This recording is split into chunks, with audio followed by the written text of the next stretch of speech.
ಜೈ ಜೈ ಭೀಮ್. ಸ್ವಲ್ಪ ಜೋರಾಗಿ ಧ್ವನಿದಲ್ಲಿ ಜೈ ಭೀಮ್ ಹೇಳ್ಬೇಕು.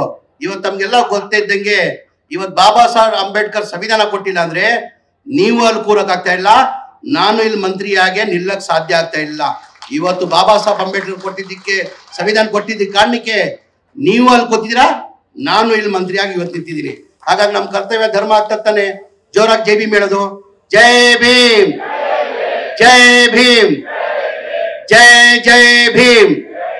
ವೇದಿಕೆ ಮೇಲೆ ಆಸೀನಿರುವ ನಮ್ಮ ಪಕ್ಷದ ಮುಖಂಡರು, ನನ್ನ ಆತ್ಮೀಯ ಸ್ನೇಹಿತರು, ಜಿಲ್ಲಾ ಉಸ್ತುವಾರಿ ಮಂತ್ರಿ ಆದಂತ ಮಧು ಬಂಗಾರಪ್ಪ ಅವರೇ, ಇನ್ನೊಬ್ರು ಆತ್ಮೀಯ ಸ್ನೇಹಿತರು ಹಾಗೂ ಶಾಸಕರಾದಂತ ಬಸಪ್ಪಣ್ಣ ಅವರೇ, ಇನ್ನೊಬ್ರು ನಮ್ಮ ಪಕ್ಷದ ಮುಖಂಡಿಯಾದಂತ MLC ಆದಂತ ಬಲ್ಕೀಸ್ ಬಾನು ಅವರೇ, ಇನ್ನೊಬ್ರು ಆತ್ಮೀಯ ಸ್ನೇಹಿತರಾದಂತ MLC ಆದಂತ DS ಅರುಣ್ ಅವರೇ, ಇನ್ನೊಬ್ರು ಆತ್ಮೀಯ ಸ್ನೇಹಿತರು MLC ಆದಂತ ಧನಂಜಯ ಅವರೇ, ನಮ್ಮ ಪಕ್ಷದ ಮುಖಂಡರಾದಂತ ಆತ್ಮೀಯ ಆದಂತ ಯೋಗೇಶ್ ಅವರೇ, ಇನ್ನೊಬ್ರು ನಮ್ಮ ಪಕ್ಷದ ಮುಖಂಡರಾದಂತ ಆತ್ಮೀಯ ಆದಂತ ಪ್ರಸನ್ನ ಕುಮಾರ್ ಅವರೇ, DC ಆದಂತ ಗುರು ದತ್ತ ಅವರೇ, ನಮ್ಮ ರಾಜೀವ್ ಗಾಂಧಿ MD ಆದಂತ ಸುಶೀಲಮ್ಮ ಅವರೇ, ನಮ್ಮ SP ಆದಂತ ಮಿಥುನ್ ಕುಮಾರ್ ಅವರೇ, ರವಿ ಕುಮಾರ್ ಅವರೇ, ಕವಿತಾ ಅವರೇ, ಪಲ್ಲವಿ ಅವರೇ,